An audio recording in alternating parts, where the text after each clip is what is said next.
Constantine, a Hellblazer podcast.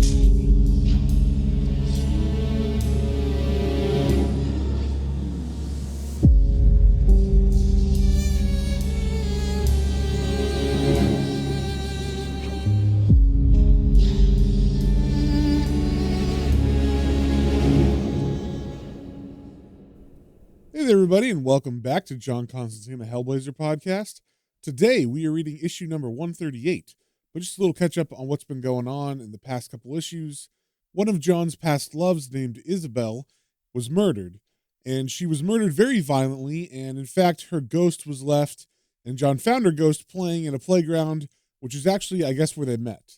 So John has learned her for death. He went to her house to check out to see if he could figure out who did it from the crime scene, and on the way, he passed by that playground, and that's when he saw her ghost. So he's on a mission to try to free her. And over the last couple issues, he's tracked down who did it.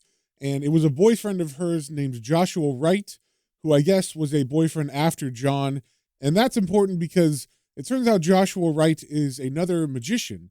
So it seems Isabelle had a type, and that type was kind of too cool for school magician guys. Except unlike John, Joshua Wright didn't have a problem using her, and we found out that he was using her for some kind of sex magic where he turned her into his own whore of Babylon. He branded the word Babylon on her inner thigh, and then used her all up, and when she wasn't any use to him anymore, he murdered her. And this is all the stuff that John found out while he's been investigating, because he also found her diary, so that's how he's learning about the relationship with Joshua Wright. And in the process of him discovering who that was, he started asking questions about that man, and it ended up getting him beat up a couple issues ago. But that was all kind of part of his plan. He had anticipated this happening, and specifically with a man named Sparrowfart, who John went to see and told him that he had gone to see a man named Map, who is apparently able to locate anybody in the city of London, and now he knows where Joshua Wright is. And Sparrowfart relayed that information to Joshua Wright, and Joshua Wright ended up sending the same guys that beat John up into the subway tunnel after Map. And it turns out Map is not a normal person, as we kind of knew, but Joshua didn't. So the men that he sent there were actually killed by Map pretty easily, but Map was very angry that John used him to do such a thing. And unfortunately, that let Joshua Wright know that John was aware that he was aware, and this angered him very much, and he, in the end of the last issue, went to Sparrowfart and killed him, because he was the reason why Joshua Wright sent those guys down there. And that's how the last issue ended, with Sparrowfart getting killed by Joshua Wright. So first things first, with issue 138, we got the cover. We see John is, again, I believe, in the subway or maybe in the sewer. And he is smoking, of course, and he is blowing smoke rings with the smoke. And he's looking pretty calm and collected. And also on the cover, we see this is written by Warren Ellis with art by John Higgins. And as we turn to the first page, we see the name of this issue is Haunted Part 5. And we get a couple panels of John just looking out over what I think is the Thames River. It is nighttime, and there's a strong breeze blowing his hair. And as he stares at the water, his narration says, "London's old. It was old 2,000 years ago, when it wasn't much more than this looping river, grass and cattle. Not far from here, where London gets hilly, your cows and basic unfortunate bastards saw the wrong end of some beardy druid's knife. London's built on ghosts."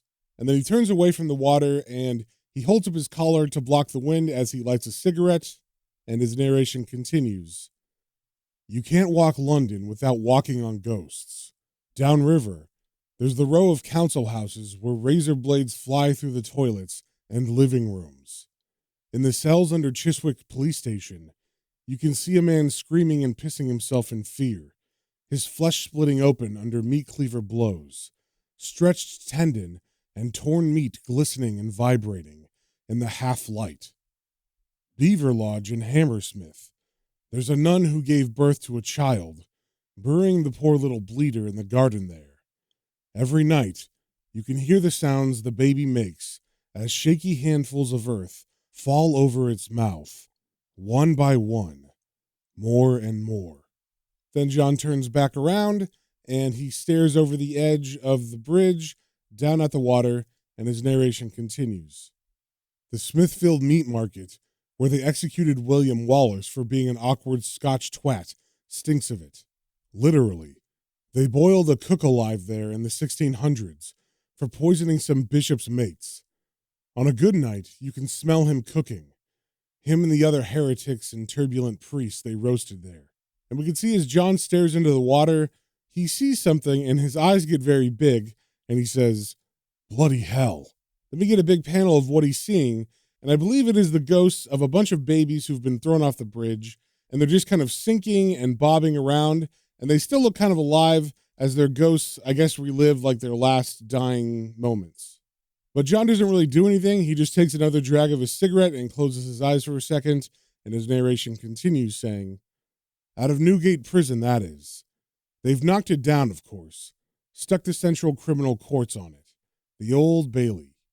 Donkeys years ago, there was this Miss Dryer, who ran a baby mining service of some kind. Her idea of mining babies was to toss them in the river. She was hanged at Newgate. She haunts it still, and the kids she killed still haunt the river, taking one of the only 2 trips downriver they ever knew. The Dossers settled down around Embankment Tube Station over there, pulling tiredly at wet, flat old boxes that might keep the river breeze off them. Up the road from there is Bank Underground Station, where I met Map the other night. The underground tunnel passes through one of the city's lost plague pits, and so, sometimes, the stink of the ancient dead rise up through the bank into London, to remind it what it's built on. Tower of London's not too far from here. Some nights, about 4 a.m., when things get as quiet as they're going to, you can hear old Maggie screaming. Margaret, Countess of Salisbury. It took her executioner 5 strikes of the axe to get her head off, and she was still alive when number 5 came down." And then John takes his cigarette butt out of his mouth and he flicks it into the river, and then he begins to walk, and his narration says, "I wonder how long it took Isabelle to die." Then we get 3 red panels on this page, and they are of the 3 different deaths that we've seen so far. We see the ghost of Isabelle dancing with the bubbles in the playground. Then we see the men that Map killed in the subway tunnels. Then we see the body of Sparrowfart as his body is being picked up by the coroner. And as we turn the page, it seems that John has taken a taxi to this crime scene, and John is getting out of Chaz's cab. And as he gets out, he sees the crime scene and the police and all the lights and everything, and the body of Sparrowfart, and he says, "Bloody hell." So he decides not to get involved with that, and he gets back into Chaz's cab, and he says, "Drive, Chaz." And Chaz asks, "What's up?" And John answers, "Sparrowfart's pissed on his chips." And Chaz says, "That's a bit of a bonus." And as they slowly drive by the policeman, John stares out the window at the crime scene, and he pulls out a cigarette, and he says, "Not really, mate. I needed him alive for a touch longer." And Chaz doesn't like the way John said that, and he says, "Needed him alive? Who died and made you God?" But John doesn't answer. He says, "Just drive." And Chaz asks, "Where to?" And John answers, "Knightsbridge." And I guess that's far away or something, because Chaz says, "Fuck's sake, because it'd kill you to get a fucking bus." Then we turn the page and we cut to the club where John's magician friend named Clarice hangs out with a bunch of older magicians. We saw her before in the first issue of this arc, and she had warned John not to look into Isabelle's death. And as John sits at her table, she says, with a smile on her face, "You look terrible. Not that I'm surprised. But I imagine you realize this, and yet decide to commit the terrible faux pas of rising from the grave to ruin the ambiance of my favorite place anyway." And then she pours both of them a cup of tea, and as she hands John his, she says, "Talk to me, John." And as John takes the cup, he says, "Dead friends, Clarice." And Clarice says, "Ah, your favorite drug." And John says, "And magic." And Clarice says, "Your favorite fuck." And John doesn't take any offense to this. He just takes a sip of tea and says, "I found out who killed Isabelle.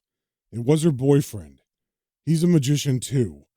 Not sure how good, but he's got a few people scared of him. He tried to turn her into a Scarlet Woman, a sacred whore figure for him to focus rituals on and all that. And once she got all used up and clapped out, He killed her. Then we get a flash of the picture that John saw of her face from the crime scene of her murder. Like John is just remembering that all over again. And John pulls out a cigarette, and as he puts it in his mouth, he continues saying, I've only got a name and an address. Joshua Wright. And probably a second body. Remember Sparrowfart? And Clarice answers, dreadful little man, marked with the indelible scent of fungi. And John says, that's him. Dead. He was one of Wright's. Think I compromised him a bit. And at this, Clarice leans in and says, you're scheming, aren't you, John? Yes, I can see it in your eyes.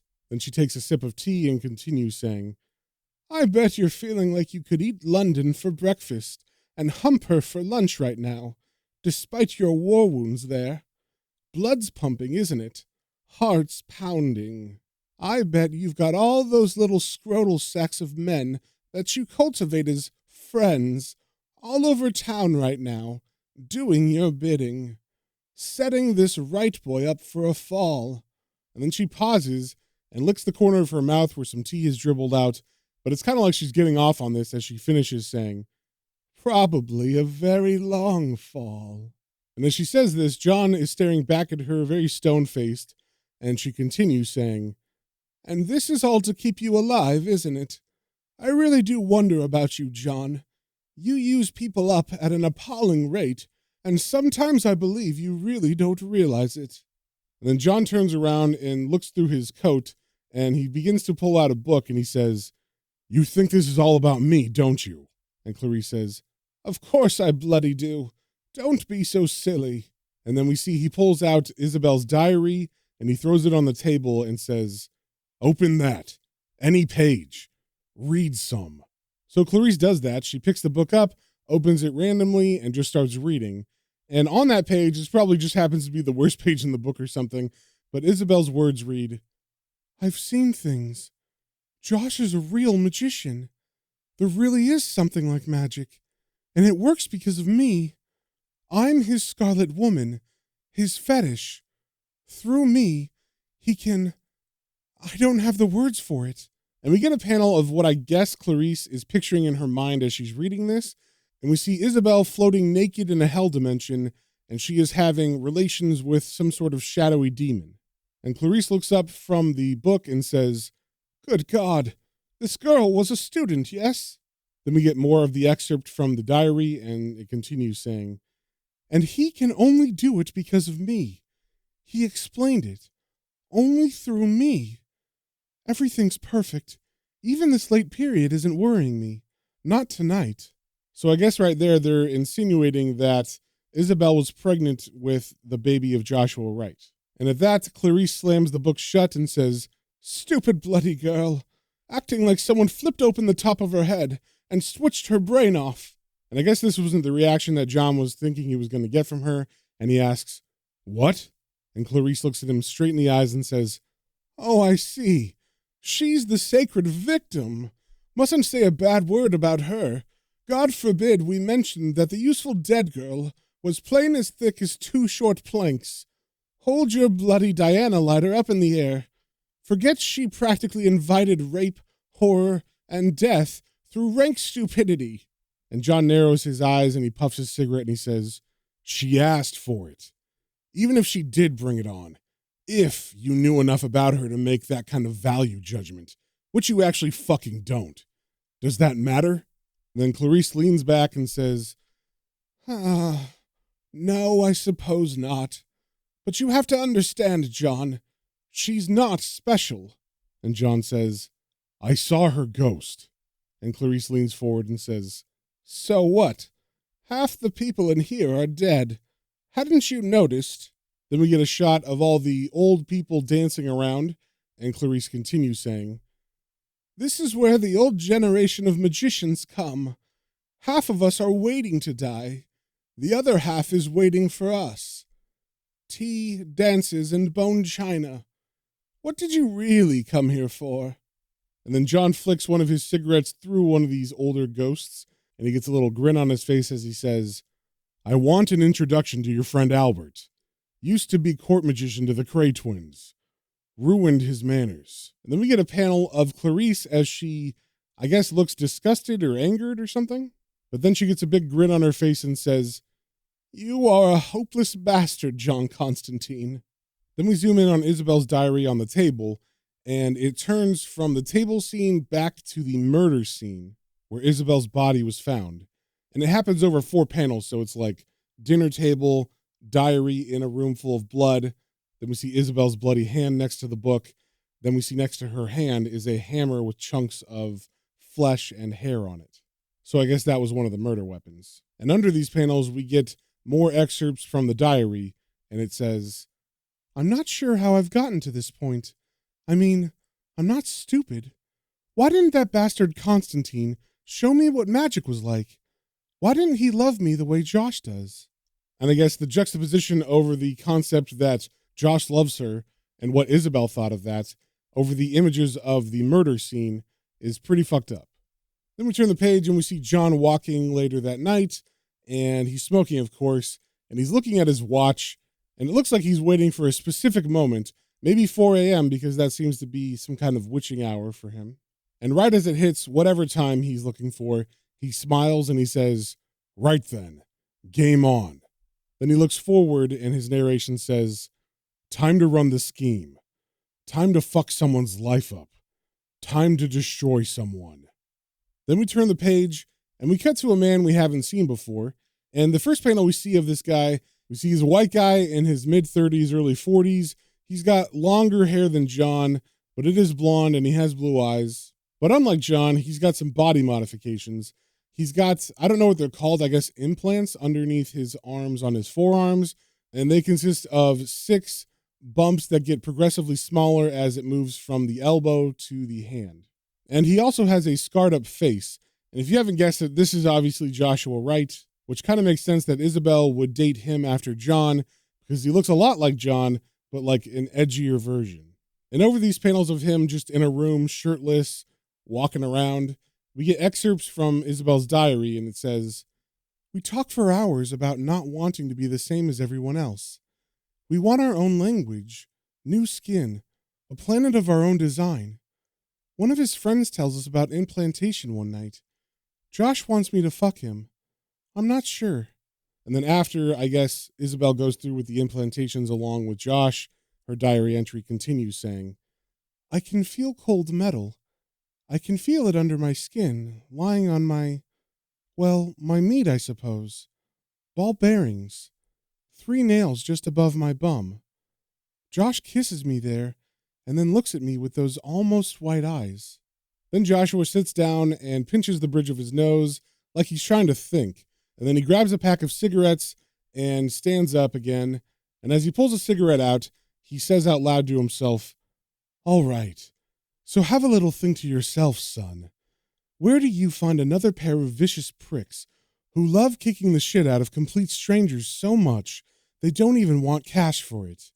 Fucking nowhere, I should think. Fuck. Problem 2, I need to get laid. And 3, I need to find a new gaff. Bloody Constantine. But first things first." Then Joshua lights his cigarette, and we get another excerpt from Isabelle's diary saying, "I had to have an abortion, of course. Josh said he knew someone. We kept the fetus, my little girl. Josh said I should wear her, to remember her always. I cried. We had my little girl preserved and varnished, and then I had her put under my skin, right where a pendant would hang. Nothing's the same." And as this diary reading is going on in the background, we see in the art, as Joshua lights his cigarette, there's a spark of something else. And we follow that spark to the next panel where we see Darren, who is the friend of John that uses crack magic, and he is smoking out of his crack pipe. And if you remember, Darren is the guy that John talked to that had the baby that was just like hanging out in the crack house with Darren. And I don't really know what crack magic consists of, but it just looks like Darren is really just smoking crack very intensely. So we get panels that just cut back and forth between Darren smoking and Joshua smoking. And as Joshua exhales, he says, "Fucking magic. What does it get you, eh? Apart from laid." But then he gets a little wobbly, and then all of a sudden, his back arches like he's in pain, and then we see a spark beginning to form behind him in the room. And he turns around because he sees the light from that, and he looks kind of scared because the spark begins to grow into flames, and he leans against the table behind him as if the fire is pushing him backwards. But then his hands begin to stick to the wood, almost as if the wood is melting. So I think what's going on is the crack magic from Darren is making Joshua Wright hallucinate. And as the fire grows bigger, Joshua has no other choice but to jump out the window. So he does that, it shatters, and as he lands on the ground, a bunch of glass is embedded in his back, and he's super freaked out, so he continues to run out into the street where he is promptly hit by a vehicle. Then we hear someone yell, "Oi!" Then we see Chaz sitting in the driver's seat, and there is a shadowy man in the back seat, which we are assuming is John. And that person says, "Fuck me backwards, Chaz, old son.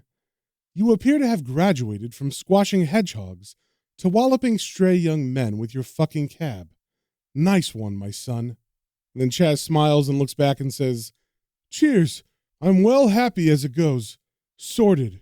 Then we see the person in the back seat get out, and he walks over to Joshua Wright on the ground, and we still can't see his face as he says, "Well now, my son, what's occurring here then? What did you want to run out into the street like that for? Did you want to be the after sequence of the road safety advert?" And a very terrified Joshua Wright can only say, "House on fire." And then the shadowy person looks over and sees the house is not on fire, and he says, "Looks perfectly fine to me. I think you must be one of those naughty drug-taking types I'm always hearing about. It's a terrible thing. Your poor old mum's probably worried sick about you." Then the shadowed person pulls out a switchblade, and he opens it, and as he does, we see his face finally, and it is Watford, who is the policeman that John met with in the first issue of this story arc, and he was the one who took John to the crime scene where John got the diary and whatnot. So as Watford kind of kneels next to Joshua, and he continues referencing what he just said about Joshua's poor old mum, and he says, "Unless you already killed her and fucked the death wound like you did your girlfriend, you bad little bastard. My name's Watford. I'm a policeman. You're nicked, son." And that, my friends, is the end of the issue. So if you guys have any comments, questions, or suggestions, you can email me at planestrains and comicbooks, all one word, at gmail.com, and we will see you on the next one.